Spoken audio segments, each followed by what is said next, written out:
की कहानी सुंदर लड़की और तालाब के जिन्न की है। ये कहानी है सूरजपुर ज़िले के एक गांव पूरन की, जहां नुपुर नाम की एक बहुत ही सुंदर लड़की रहती थी। 14 वर्ष के होते तक वो ऊंचे कदकाठी की वजह से उम्र से अधिक बड़ी दिखने लगी थी।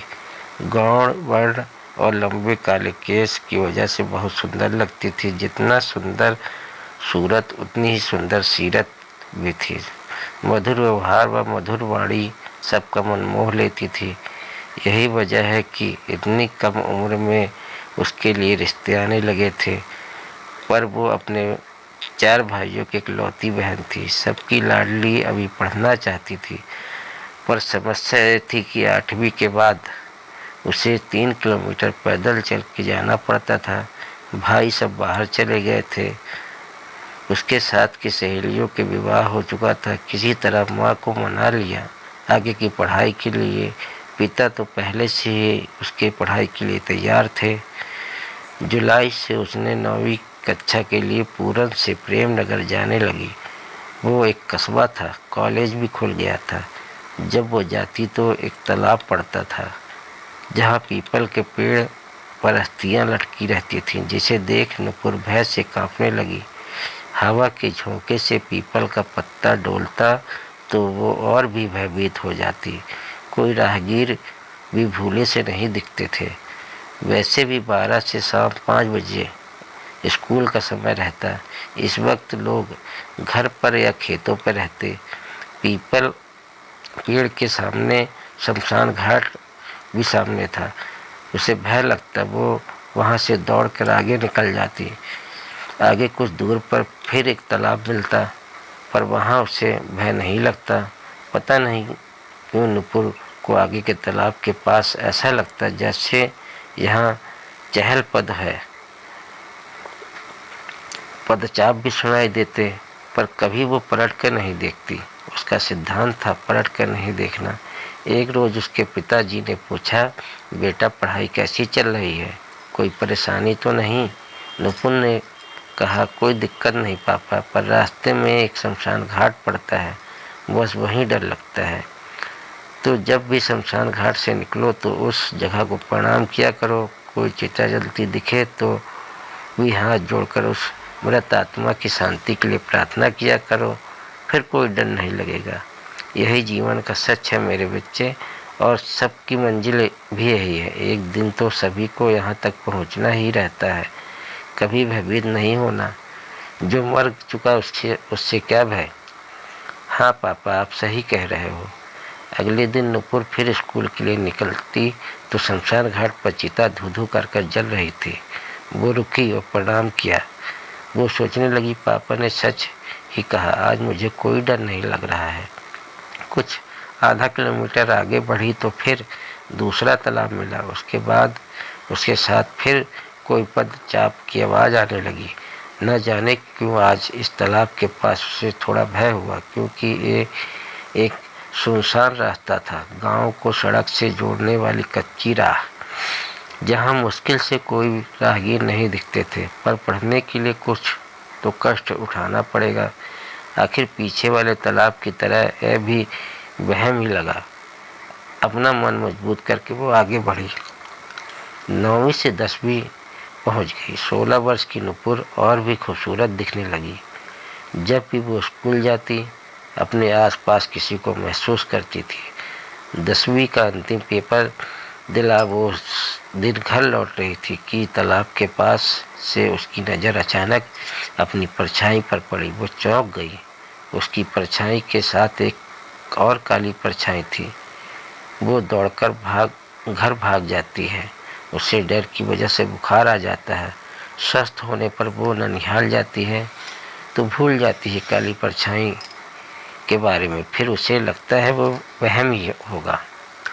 ननिहाल में हम उन सखियों के साथ पड़ोस के विवाह में भी देखने जाती है, जहाँ एक युवक आया था। 22 वर्ष का संस्कार बहुत ही खूबसूरत था। नुपुर उसे अपना दिल दे बैठती है। दोनों ने पत्र व्यवहार करने का वादा किया। साथ ही नुपुर ने 12वीं पास करते ही विवाह करने की कस्में खा ली। छुट्टियां ख़त्म हो गई थीं। 11वीं में कला विषय लेकर आगे का पढ़ाई करने वो पुनः प्रेमनगर के स्कूल जाने लगी। जुलाई निकला, वो स्कूल गई नहीं। बारिश की वजह से कीचड़ हो जाता है। सितंबर से वह नियमित स्कूल जाना शुरू किया। आज जब तालाब के पास पहुंची तो पुनः एक काली परछाई दिखी। नुपुर ने नज़रअंदाज किया। वो देखना ही नहीं चाहती थी ताकि उसे डर न लगे। वापस जब आई तो स्कूल के पास से तालाब तक फिर काली परछाई साथ तालाब तक आई। हफ्ते गुजर गए तो उसकी हिम्मत जाती रही। दिसंबर की ठंड, वो स्कूल से लौट रही थी। 5 बजे धूप जा चुकी थी। उसे आश्चर्य हुआ कि इसके बावजूद भी काली परछाई उसके साथ है। उसने गौर किया तो वो किसी पुरुष की परछाई थी। वो भय से कांपने लगी, पलट कर इधर उधर देखने लगी, पर कोई नहीं था। कौन है ये? किसकी परछाई है? सामने आओ, कौन हो तुम? तभी एक सुंदर सा युवक उसके सामने आया। एक तीव्र इत्र की गंध वातावरण में फैल गई। डरो नहीं प्रिय, मैं हूँ। कौन हो तुम? मैं तुमसे प्रेम करता हूँ, बस यही जानो। आगे अगर कुछ भी पूछना है तो मुझे स्वीकार। मेरी शर्त है एक, मैं तुम्हारे साथ चलूँगा। उस युवक ने एकाएक सामने आने से नुपुर को लगा होगा कि कोई मनचला। वो कहती है कि फिर मैं अपने पिताजी से शिकायत कर दूंगी। इस सोचते हुए वो कहती है, अच्छा तुम्हारी शर्त मंजूर है, बोलो अब कौन हो तुम? अपना परिचय दो। क्यों मेरे पीछा करते हो? कहाँ के हो? अनजाने में नुपुर ने उस युवक को निमंत्रण दे दिया साथ चलने का। वो कहता है, मैं यहीं तालाब में डूब के मरा था। सलीम नाम है मेरा। तुमसे मोहब्बत करता हूँ। जब से तुम इस रात से जा रही हो तब से तुम्हारे साथ स्कूल तक गया, फिर वापस यहाँ तक आ जाता हूँ। जब तुम नहीं आती तो तड़प जाता हूँ। नुपुर, मैं तुम्हारे साथ रहूँगा या तुम्हें साथ ले जाऊँगा। मैं कोई इंसान नहीं, जिन्न हूँ। कहते हुए वो हवा में लहराने लगा। नुपुर बेहोश होकर गिर गई। अगले दिन उसे होश आता है। 2 वर्ष बीत जाता है। वो जिन नुपुर के कभी आसपास तो कभी उसके शरीर में प्रवेश कर जाता है। अब नुपुर के जीवन में बहुत कुछ बदलाव आ गया था।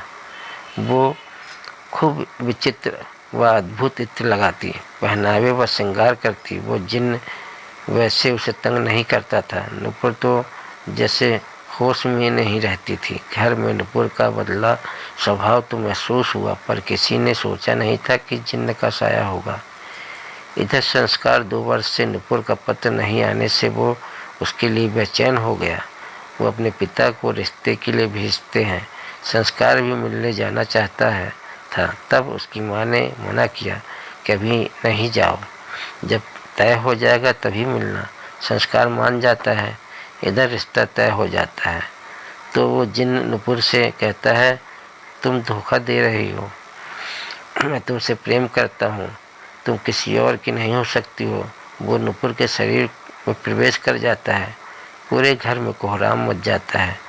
वो कहीं हवा में लहराती तो कभी छत की मुंडेर पर चलती, कभी पुरुष की आवाज़ में टहकने लग करती। घर के लोग बैगा को दिखाते हैं तो पता चलता है कि एक जिन्न का साया है। किसी तांत्रिक को दिखाओ। नुपुर के पिता को कुछ समझ में नहीं आता है, क्या करें। तभी संस्कार मिलने आता है। उसे कोई कुछ नहीं बताता है। वह नुपुर से मिलने जाता है तो उसकी चढ़ी हुई लाल आंखें, तीव्र इत्र की गंध से वो परेशान हो जाता है। बेचैनी सी लगने लगती है। वो कहता है, नुपुर ये क्या है? इतना इत्र कब से लगाने लगी? और तबीयत ठीक नहीं है क्या? कहते ही वो नुपुर के कंधे पर हाथ रखता है। एक तीव्र सा झटका संस्कार को लगता है। वो दीवार से जा टकराता है, सर फूट जाता है।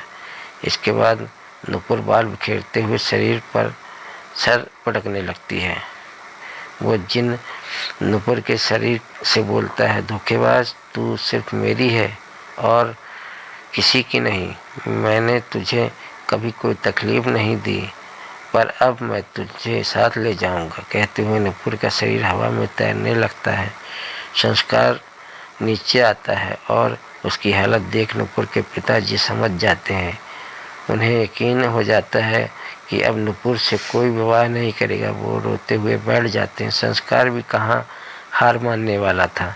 वो किसी अच्छे तांत्रिक को ढूंढने निकल जाता है कि तभी नुपुर का शरीर भी हवा में लहराता है। वो बेहोश थी। कमरे में शॉर्ट सर्किट होता है और भयानक आग लग जाती है। संस्कार कुछ ही कदम चल पाया था और नुपुर की आत्मा जिस्म छोड़ देती है। ये विचित्र शक्तियों से मुकाबला इंसान के बस का नहीं होता है। कोई नहीं जानता नुपुर की अचानक मृत्यु कैसे हो गई। कुछ दिन बाद एक लड़की माया स्कूल जाने के लिए निकलती है। तालाब के पास उसे फिर काली परछाई दिखती है और कहानी अपनी यहीं ख़त्म हो जाती है। अगर अच्छी लगी हो तो लाइक करिए और सब्सक्राइब करिए।